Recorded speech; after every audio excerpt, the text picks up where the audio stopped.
The ferry was leaving in 10 minutes. I had to save my sister. I had to get her off this island, far away from this nightmare. Suddenly, I noticed 2 police officers showing people a wanted poster of me. I lowered my head, trying to avoid attention. Then I walked straight into someone. My heart nearly leapt out of my chest. You? Hi, I'm Freya. It all started when I was 7. Back then, our life was ordinary. Well, about as ordinary as life can be on a tiny island where the biggest local drama is seagulls stealing fries from tourists. Dad owned a small boat repair business. The trouble began when he suddenly lost it. After that, my parents were fighting all the time. And then one day, someone knocked at our door. There were these strange smiling people. Sunflower brooches shimmered on their clothes. Good evening, we're here from the Sunny Path commune. They went on, telling my parents about their commune, where everyone supposedly lived in perfect harmony. Then they handed Dad a brochure. The cover showed smiling people standing beside sunflowers. And right in the center was Mitch, their leader. Interesting. At first, my parents only visited the commune on weekends. It's an incredible place, Freya! Mitch is so wise. Then, on one gloomy day, they made their decision.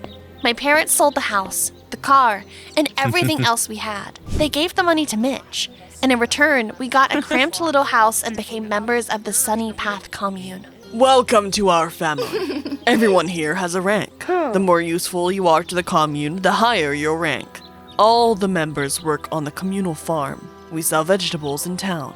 If you're thinking, Freya, that's a cult, congratulations, you are smarter than my parents, because that's exactly what it was.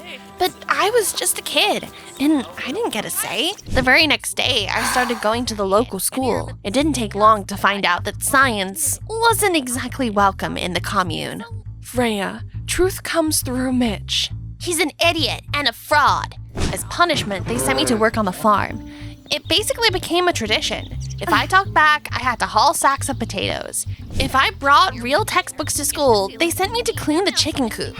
Honestly, it was fine by me. At least the chickens weren't trying to brainwash me. Mitch's sons were a handful. Lester was 7, like me. He was completely devoted to his dad, following him around like a shadow. He took every chance he got to snitch on me. You're reading a forbidden book! It's just a physics book. My dad banned physics! Now that's just brilliant. Mitch's oldest son was named Marty. He was 10, and he hated the commune.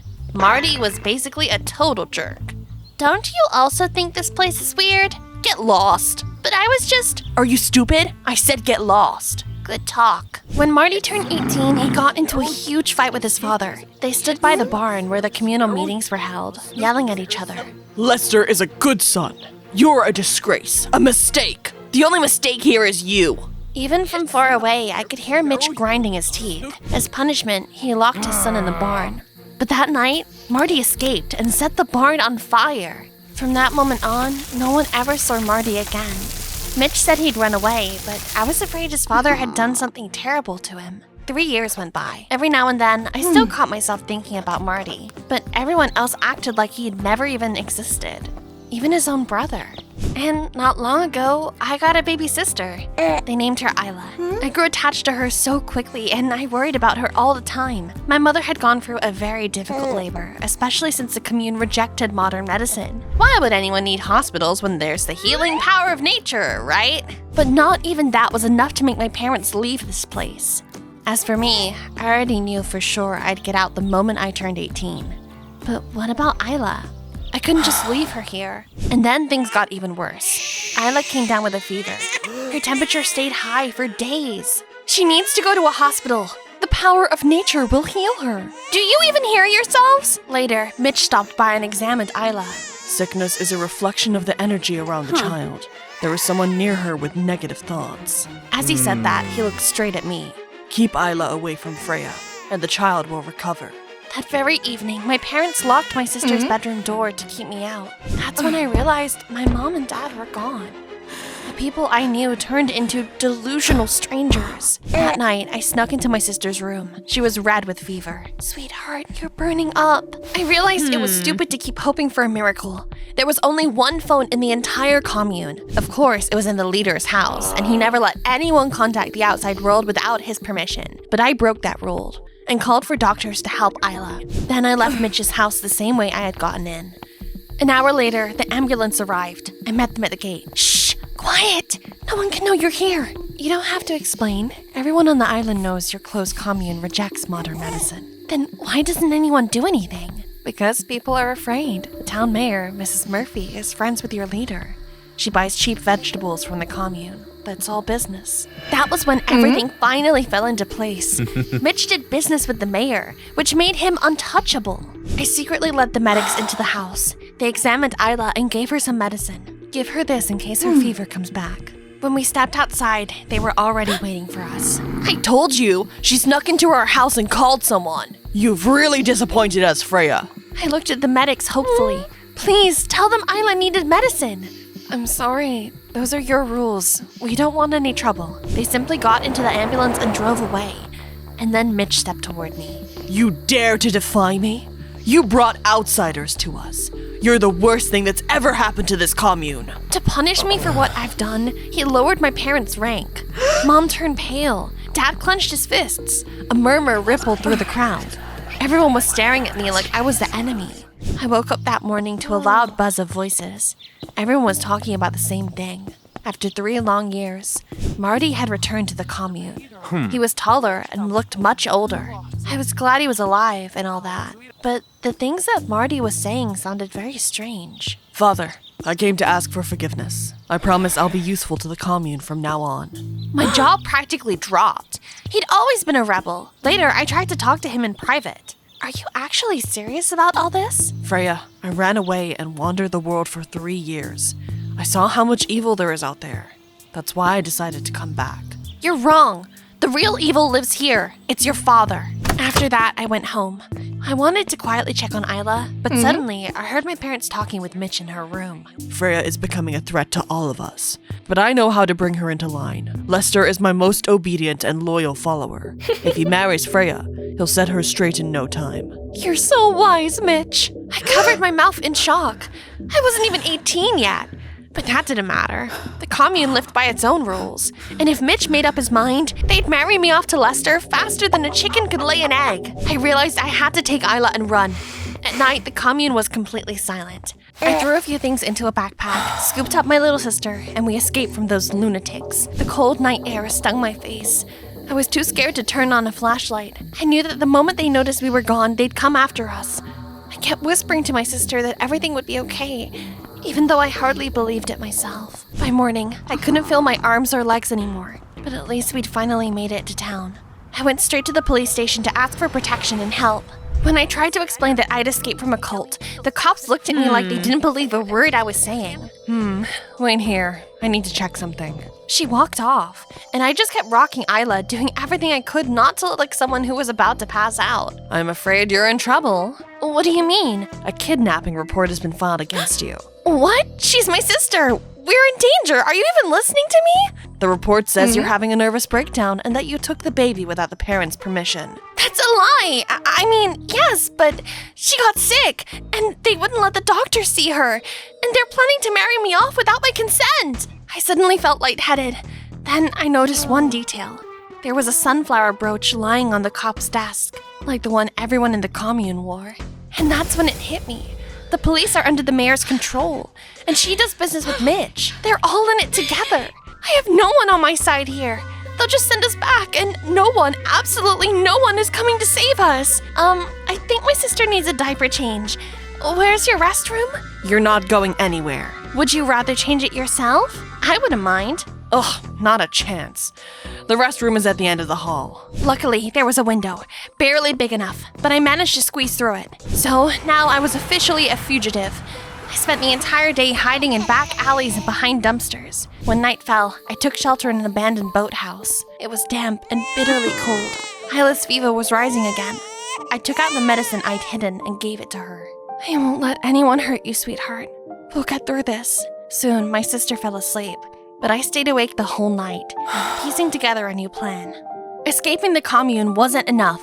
We had to leave the island, and the only way off was the ferry. Of course, I didn't have any money, but I decided to try anyway. In the morning, I held Isla close and headed for the harbor.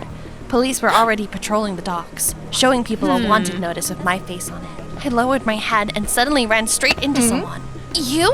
Freya, we need to talk. I remember what Marty had said before about wanting to be useful to the commune.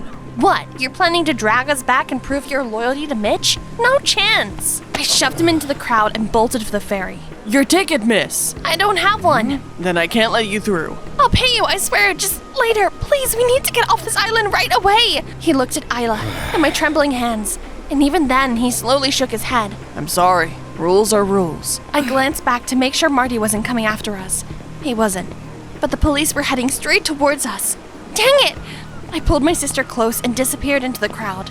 If they caught us, we wouldn't get a second chance to escape. I ducked behind a street food van and tried to catch my breath. It was obvious by then that the only way onto the ferry was to somehow earn enough money for a ticket. The hardest part was staying out of sight of the police, Marty, or anyone from the commune. I stepped into a little shabby cafe on the pier and approached the owner, Maggie. Excuse me, do you happen to need an extra pair of hands? I need someone to wash dishes, but fair warning, I can't pay much. I'll take anything you can offer. The pay was awful, no doubt about it. But at least Maggie paid in cash at the end of every shift. And she didn't ask any questions, neither about my papers nor about Isla. My sister was always with me. I put her in a basket with clean towels in the corner of the kitchen. We slept in a cramped pantry. I bought formula and diapers for my sister. As for myself, I barely ate at all. I saved every spare bit of money for a ticket. One day, I saw my parents outside, showing my picture to passers-by. I was so terrified, my heart almost stopped. But luckily, I managed to hide in time. Another time, Lester came into the cafe and started snooping around like a police dog. But once again, luck was on our side. A few days later, a miracle happened. I counted the money and realized it was finally enough for a ticket. Isla, we're finally getting out of here tomorrow. But of course, it couldn't be that easy. I heard a commotion and peeked out from behind the door. The police had come into the cafe. They showed Maggie a wanted notice with my face on it, and she pointed straight to the pantry door. I didn't wait for them to come closer. I grabbed my sister and bolted for the back exit. But there were already men in black waiting for me outside. Without saying a word, they shoved me into a tinted car. And when I saw who it was sitting behind a wheel, my heart skipped a beat. Marty? Let me out! Where are you taking us? Trust me, Freya. I'm going to get you and your sister out of this mess. But first, I need to take you back to the commune. What? No, anywhere but there. I don't have time to explain everything right now. I didn't come back for my father. I came back for him. So just trust me. We were already approaching the commune gates. That's when I realized I had no other choice. Our fate was in Marty's hands now. I was back in the very place I had been so desperately trying to escape. And I was terrified, absolutely terrified. Just like I promised, I brought the runaway back. Thank you, son. Now you've earned my trust. Everything is ready, Freya. Come with me. Where are you taking me? They brought me into the field, where everything was prepared for the wedding ceremony. Lester was standing by the flower-covered arbor, waiting for me with a disgusting grin on his face. No, I don't want this! Marriage purifies the soul, Freya. Just trust me. But with every passing second, my hope for a happy ending faded. Mitch began the ceremony. I was trembling with fear and boiling with anger at the same time. Out of nowhere, the wind picked up. People started looking around. Then I heard the loud thrum of rotors, lifted my head, and saw FBI helicopters hovering above the field. What the? Looks like justice finally came for you, Dad. The agents who came down quickly restrained Mitch, my parents, and all the high-ranking members of the commune. Then the federal agent in charge walked over and shook Marty's hand. Excellent work, trainee. A couple of hours later, I was sitting in an FBI car. In one hand, I held a cup of hot tea. With the other, I cradled Isla. And all the while, my brain was still struggling to make sense of Marty's story. 3 years ago, I escaped the island and joined the police academy. That's where I told them everything about the cult. The FBI started gathering evidence and building the case. Later, they brought me back in to go undercover. I was pretending to be the prodigal son who'd come home repentant, while I found out what was really happening on the inside. So, you're a secret agent? Just a trainee. Still, that sounds pretty cool. We needed to catch my father in the act so there'd be no way for him to talk his way out of it. That's why I almost let the wedding happen. I'm sorry I didn't tell you everything from the start. This operation has been in the works for so long, and I didn't want anything to ruin it. But now everything's going to be okay. The story about the cult spread all over the news. Mitch and many others were charged. The town's mayor was removed from office. My mom and dad lost their parental rights. While the investigation was ongoing, I turned 18 and got legal guardianship of my sister. Then we left the island for good. Several years had passed, and that nightmare was finally behind us. But Isla still doesn't know the truth. The kids at daycare say you're not really my mom. Is that true? They're just joking, sweetheart. I'm not ready to tell my sister what really happened, but I'm afraid that one day this lie will destroy our relationship. So, what should I do?